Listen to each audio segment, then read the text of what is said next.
Let's redo this picture frame I got at Goodwill. Hey everybody, it's Colette with Blessings Craft Therapy if you didn't know, and if you did, thank you so much for coming back. All right, so as I mentioned, I got this at Goodwill for $1.99. I can't get a frame anywhere else for $1.99. The inside, yes, was a little jacked up, but I just threw that piece out, or maybe I'll save it.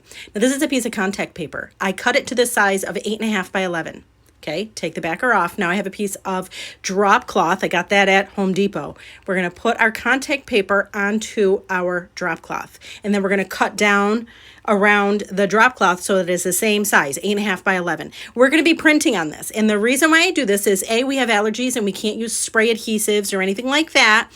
But you have to make the drop cloth a little bit more sturdy, right? So here it is. This is my family. And I just use a little heat gun just to dry the ink. Then we're going to remove the contact paper from that. And there we go. I cut down my image just a little bit. You don't even have to, but I figured it would be important to do it. Make it a little more symmetrical. And then I rolled it up and I used a sanding block to get the edges frayed. Now, if you don't like that kind of stuff, don't do it. But I like that kind of vibe. Now, yes, some of you are going to be so mad, but yes, I removed all of the stuff on the glass. I tried to make it work. It didn't. It took too long. So I decided, you know what, I'm just going to take my little scraper and scrape all of the vinyl off. I wiped it down with some alcohol, and it's now just a piece of glass. I glued on our family portrait. It was when we were camping, and I glued it to that little piece of paper that was on the inside of our frame. I'm going to glue that to that. Then I have a bunch of these little faux roses that I had gotten, I think, at an Insane Deal store or something. And I'm going to put one rose on here for each of my children, plus one, because I got a surprise. Shh, I can't necessarily tell you, but you could guess that my son and his wife, and you'll know more in February. Wink, wink. Sorry, I'm so excited though. Anyways, so I glue that paper onto our backer for our frame, and perfect. Now I did have to smush those roses a little bit, but it's okay.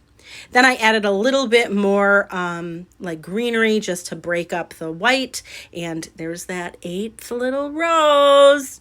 So cute. Can't wait. Anyways, then I decided, let's go all in and put some fairy lights. Now, I got my fairy lights at Amazon, but you could probably get, something similar you could get at Dollar Tree. I like these because they're wicked light. They're really thin. Then I just put it together. And are you ready for this? I am so into this. It's not even funny. I love my family's portrait. This one is perfect because it's just goofy and cute and all of the things. So there it is. But then I turned it on. Doesn't it look so good? So here it is again, all done, super cute. But then turn them on the lights, super cute. But wait till I turn off the lights and look. Look at how pretty it is. So listen, did it go perfectly? No. But for $1.99 and a few embellishments, I'm not mad. And now I got this cute picture of my family to remind me that home is where my heart is always. And I hope it's where yours is too. Anyways, friends, thank you for watching. And I hope this inspires you.